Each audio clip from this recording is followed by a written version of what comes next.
అందరికీ నమస్కారం అండి. లక్ష్మి గారి ముచ్చట్లకు స్వాగతం.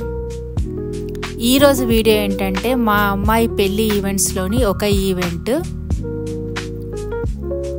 పెళ్లికి ముందు రోజు మా దాంట్లో అబ్బాయికి సెల్లగప్పేసి వస్తారనమాట. ఆ ఈవెంట్ని మీకు చూపిద్దామని ఈ వీడియో చేస్తున్నాను. అయితే పెళ్లి కూతురు చేసిన రోజు అబ్బాయి వాళ్ళ తరఫు నుంచి వచ్చి అమ్మాయికి బట్టలు పెట్టి పసుపులు నొక్కిచ్చేసి వెళ్తారు. పెళ్లి రేపనంగా అమ్మాయి వాళ్ళు అబ్బాయి వాళ్ళ ఇంటికి వెళ్ళి అబ్బాయికి సెల్లగప్పి అబ్బాయి వాళ్ళ తరఫున వాళ్ళకి ఒక 5 పత్రికలు ఇచ్చి వివాహానికి టైంకి వచ్చి వివాహం జరిపించుకోవాలని చెప్పి రావడమే ఈ ఈవెంట్ అన్నమాట. ఇది మా అమ్మాయి వాళ్ళ అత్తగారి ఇల్లు. ఈ ఈవెంట్ అబ్బాయి వాళ్ళ ఇంట్లోనే చేస్తారు కాబట్టి అక్కడే జరుగుతుంది. అయితే ముందుగా మామగారు పెళ్లి కొడుకుకి బట్టలు పెట్టి సెల్లగప్పుతారు. ఆ తర్వాత ఒడి నింపిన తర్వాత బామ్మడిది చక్కెర ట్రే ఇచ్చి చక్కెర పోస్తాడు అనమాట నోట్లో. అయితే ఇప్పుడు అందరు స్వీట్స్ పెడుతున్నారు కానీ అప్పట్లో అయితే చక్కెరే మెయిన్ కాబట్టి కంపల్సరీ ఫస్ట్ చక్కెరతోటి నోరు తీపి చేయాలి.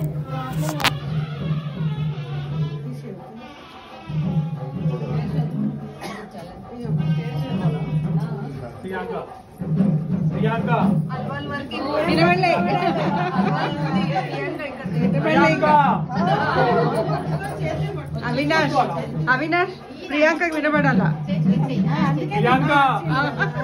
Okay, thank you.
ఆ తర్వాత అబ్బాయి తల్లిదండ్రులను కూర్చోబెట్టి వాళ్ళతో పాటు పెద్దవాళ్ళని ఒక 5గురిని కూర్చోబెట్టేసి వాళ్ళకి వివాహ ఆహ్వాన పత్రికలని వాళ్ళకి అందజేస్తారు.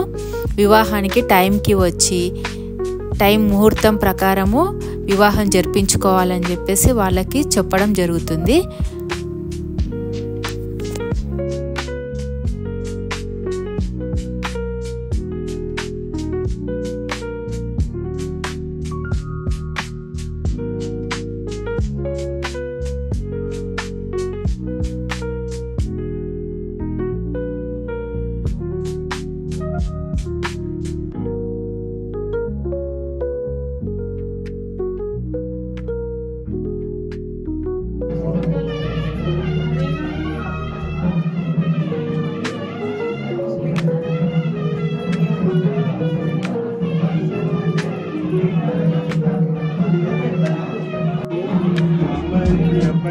వివాహం జరిపిస్తున్నాం.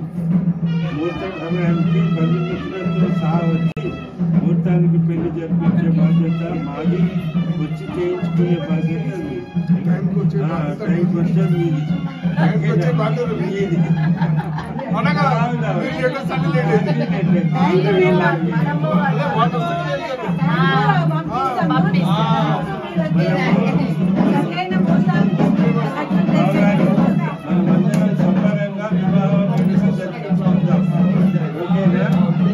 సంతోషంగా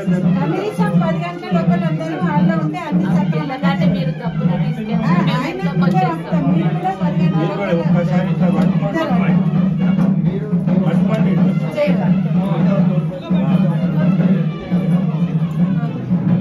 జై బోలో గణేష్ మహారాజ్.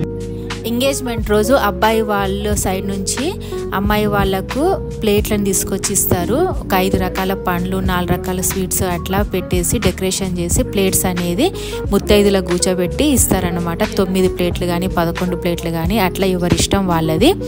అయితే ఈరోజు అబ్బాయికి సెల్లగప్పేటప్పుడు అమ్మాయి సైడ్ వాళ్ళు అబ్బాయి వాళ్ళ సైడ్ వాళ్ళకి ముత్తైదులను కూర్చోబెట్టి ఈ విధంగా పసుపు బొట్టు ఇచ్చి ఆ ప్లేట్స్ అనేది వాళ్ళకి అందజేస్తారనమాట. ఇక్కడ అదే కార్యక్రమం జరుగుతుంది. మా ఆడపడుచు మా తోటి కోడలు ఇద్దరు కూడా వాళ్ళకి ఇస్తున్నారు. అయితే నేను ఇక్కడ కనిపించట్లేదు అని అనుకుంటున్నారు కదా, అమ్మాయి తల్లి అబ్బాయి వాళ్ళ ఇంటికి పెళ్ళి కాకముందు వెళ్ళొద్దంటారు. అందుకని ఈరోజు నేనైతే వెళ్ళలేదు. మా తోటి కోడలు మా ఆడపడిచే ఈ కార్యక్రమం మొత్తం కూడా చేస్తున్నారు. మా ఇళ్ళల్లో పద్ధతి అయితే ఇదే విధంగా ఉంటుందండి. ఇది ఇప్పుడు కొత్తగా వచ్చినది ఏం కాదు, పురాణ కాలం నుంచి కూడా మేము ఇలాగే జరుపుకుంటున్నాము. అదే విధంగా నేను కూడా ఫాలో అయ్యాను. నేనైతే ఏ విషయంలో కూడా కాంప్రమైజ్ కాలేదు. మా అమ్మాయి పెళ్లి విషయంలో ప్రతి ఒక్కటి కూడా పాతకాలం పద్ధతి ప్రకారమే అన్నీ కూడా నేను ప్రాసెస్ అయితే జరిపించాను. నాకు అదే చాలా ఇష్టము. అయితే ఈ పద్ధతి అనేది చాలామంది ఇళ్ళల్లో ఉండదంట. కాబట్టి మా ఇళ్ళల్లో ఉండే పద్ధతి ఇదని చెప్పేసి అందరికీ తెలియడం కోసం నేను ఈ వీడియో అయితే పెడుతున్నాను. ఎలా ఉన్నాయండి మా పద్ధతులు? మీకు కనుక నచ్చినట్లయితే లైక్ చేయండి. మీ ఇళ్ళల్లో కూడా ఇలాంటి పద్ధతి ఉంటే కమెంట్ సెక్షన్లో చెప్పండి.